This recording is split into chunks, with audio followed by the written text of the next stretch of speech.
Reporte 100. Los jueves tenemos el espacio del Colegio de Sonora y esta mañana está con nosotros Rafaela Fontanot Ochoa, maestra en Ciencias Sociales por el Colson, perteneciente a la línea de estudios históricos de región y frontera. Realizó una investigación sobre el trabajo de mujeres y el servicio doméstico durante el Porfiriato en Sonora entre 1895 y 1910. Rafaela, ¿cómo está? Buenos días. Buenos días, muy bien, Juan Carlos. ¿Ustedes cómo están? Muy bien también, muchas gracias por coincidir esta mañana. ¿Por qué investigar este tema, Rafaela? ¿Por qué se interesó en las mujeres del Porfiriato y especialmente en las mujeres de Sonora? Bueno, el Porfiriato es una época en que va a haber una gran inversión en la minería, el campo, la oferta de bienes y servicios en las ciudades. Y esto provocó una inmigración sin precedentes a Sonora de otros lugares del país y el extranjero, y se va a formar pues un mercado de trabajo en el que obviamente participaron pues las mujeres. Pensamos que los hombres, ¿no? Pensamos en la minería, en ese tipo de ocupaciones, y pensamos, nos remiten inmediatamente a los hombres, pero las mujeres, el trabajo tan necesario de las mujeres, ¿verdad? En los campamentos mineros, en los campamentos militares, en los campamentos ferrocarrileros para la elaboración de alimentos, por ejemplo, labores de limpieza como lavar y planchar o el cuidado de los infantes. También algunas de ellas fueron dueñas y administradoras de casas de huéspedes, tendejones, comercios, fábricas. Fueron obreras, jornaleras, profesoras de escuela, es decir, participaron activamente de este nuevo panorama económico enfocado a la economía del salario durante el Porfiriato en Sonora. Sí, la imagen que más se nos viene a la mente cuando pensamos en mujeres durante el Porfiriato son las Adelitas. Ah, claro. Sí, de hecho también desde ese momento fue importante su participación. Yo me encontré a las, que después se les llamó Adelitas, sí, pero eran mujeres del 20 Batallón de aquí de Sonora, que estaba apostado en el sur, por cierto, en la campaña contra de los yaquis, por cierto. Y eran mujeres que pues se encargaban de lavar, planchar los uniformes de estos soldados, y bueno, también su labor era muy importante porque bueno, lo que era la tropa en el sur de Sonora en esta época pues era bastante numerosa, eran miles de soldados. Sí, un papel importante en la economía de la región, el de las mujeres y su trabajo, pero ¿cuáles eran las diferencias principales entre las ocupaciones de hombres y mujeres? Bueno, lo que yo me encontré es que, bueno, en investigaciones antecedentes, porque este es un tema que se ha desarrollado también para otros países de Latinoamérica, incluso estas transiciones a la modernización industrial se han investigado pues en Europa, en otros países. Bueno, aquí se habla de que se diversificaron las actividades, pero no. Las mujeres se siguieron dedicando como siempre a las labores domésticas y el cuidado de las personas, solo que en este caso lo hicieron ya para el mercado, ¿sí?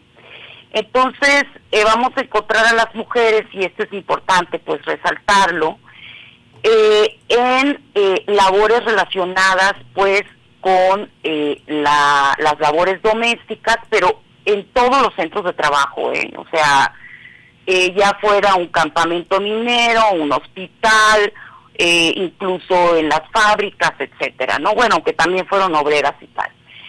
Y los hombres, pues dedicados a los oficios, sobre todo, como había sido en los ranchos y haciendas, en oficios como carpinteros, herreros, panaderos, y en las profesiones, obviamente, como médicos, abogados, banqueros, eran mejor pagados que las mujeres. Esta es una diferencia. ¿Por qué? Porque las ocupaciones de mujeres no eran consideradas importantes, pues dentro de una economía enfocada a la producción de mercancías, pues, y el emprendimiento de grandes negocios, ¿no? Ad hoc, pues, con la idea del progreso.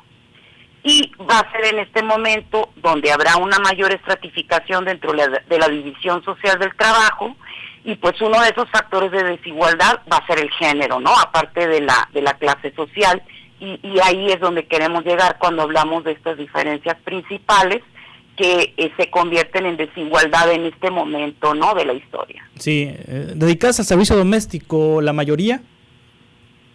Sí, la mayoría, y esto es interesante porque cuando se habla de esta época, de transiciones de este tipo, incluso en otros contextos, pensamos siempre en que las mujeres van a ir a trabajar a las fábricas, o sea que la mayoría de las mujeres van a emigrar del campo a las ciudades para trabajar en estas grandes fábricas textiles, etcétera.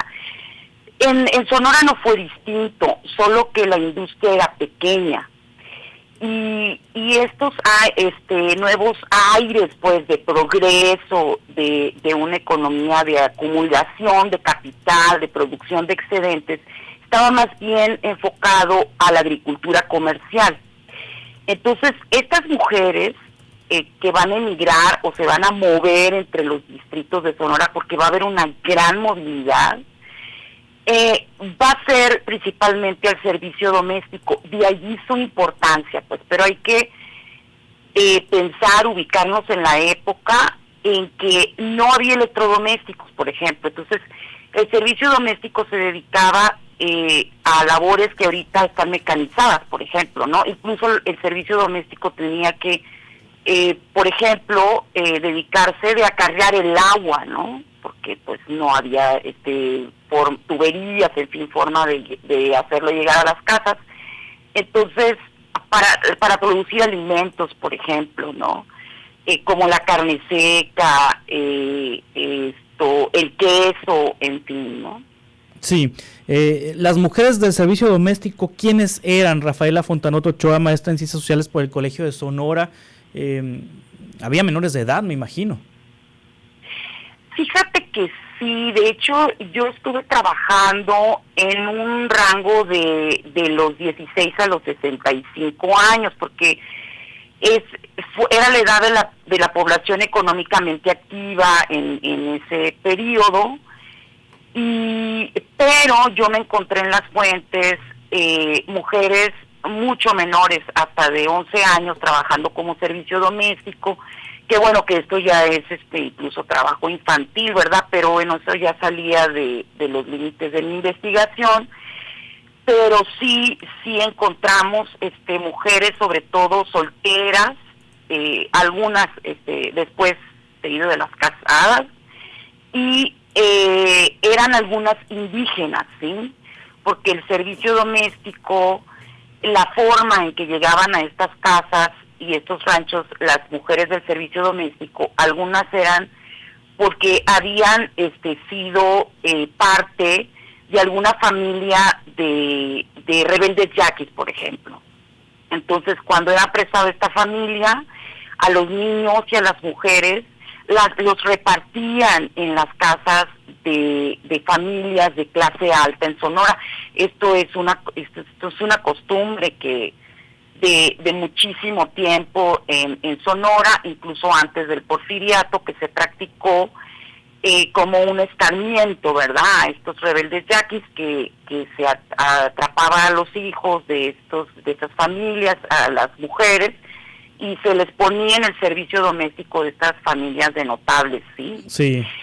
Y además muchas migrantes, o sea, venían mujeres. Esto es algo importante porque pensamos, hasta hace muy poco se empieza a hablar de la migración de las mujeres, porque antes se pensaba que solo los hombres migraban, pero no. Las mujeres, por ejemplo, aquí en Sonora venían desde entonces, estamos hablando de 1895, sobre todo de los estados vecinos como Sinaloa, Chihuahua, Baja California, pero incluso de lugares más lejos. Hasta yo me encontré lugares de las mujeres que venían de la Ciudad de México, de Veracruz, incluso hasta de Yucatán, ¿no? Sí, ahora Rafaela Fontanot Ochoa, esta investigación que usted hace sobre el trabajo de mujeres y el servicio doméstico durante el Porfiriato en Sonora, en donde pues hay estos elementos de cómo separaban a las familias de indígenas, yaquis, y cómo eran sometidas estas niñas, estos niños a una especie de esclavitud o a la esclavitud misma. Esta investigación, ¿para qué nos sirve en la actualidad? Bueno, pues esto nos ayuda a entender cómo se construyó, por una parte, la desigualdad de género, ¿verdad? Cómo se va construyendo, ¿sí? La desigualdad de género, cómo son las relaciones entre mujeres y hombres, y también aporta a la historia del trabajo, ¿verdad? Porque como yo te decía al principio, pues cuando escuchamos Porfiriato y luego lo relacionamos inmediatamente con la Revolución Mexicana y tal, pues pensamos, por ejemplo, en los obreros de Cananea, ¿verdad? De la mina de Cananea, sí, y tal. Pero bueno, aquí también en este contexto hubo muchas mujeres cuyo trabajo fue muy importante y además se resistieron al poder también y al control y la vigilancia. Las mismas mujeres del servicio doméstico, yo me encontré mujeres que resistieron de formas muy ingeniosas, por cierto, para defender su salario del endeudamiento, que era muy común, ¿no? Que se endeudara a los trabajadores, tanto a peones, obreros de fábricas y al servicio doméstico incluso, y estas mujeres se defendieron contra sus patrones, reclamaban su sueldo, conocían la legislación, porque en Sonora hubo una legislación que el Estado trató de mediar entre los patrones y las domésticas, sí, para que disminuyeran el endeudamiento y ser como un mediador en esta transición del sirviente como miembro de la familia y ya un empleado, ¿no? En este nuevo contexto de un liberalismo económico, ¿no? Y las mujeres del servicio doméstico, yo me encontré algunas que sabían muy bien de lo que eran las leyes y se valieron de prácticas allí ingeniosas como para acusar a sus patrones de que les quitaban el sueldo y cosas por el estilo, ¿no? Rafaela Fontanot, ¿dónde podemos encontrar esta investigación? Bueno, esta es una investigación producto de mi tesis, es una tesis de maestría del Colegio de Sonora y la pueden encontrar en la biblioteca del mismo colegio, en la biblioteca Gerardo Cornejo, allí la pueden solicitar, e incluso que creo que se puede leer en línea, ¿no? Creo que se puede descargar. Muy bien, Rafaela Fontanot, muchas gracias por estar con nosotros esta mañana. Al contrario, gracias a ustedes. Que hasta pronto. Buen día. Es maestra en Ciencias Sociales por el Colegio de Sonora, Rafaela Fontanot Ochoa, en este trabajo que hizo sobre las mujeres en el Porfiriato. Reporte 100.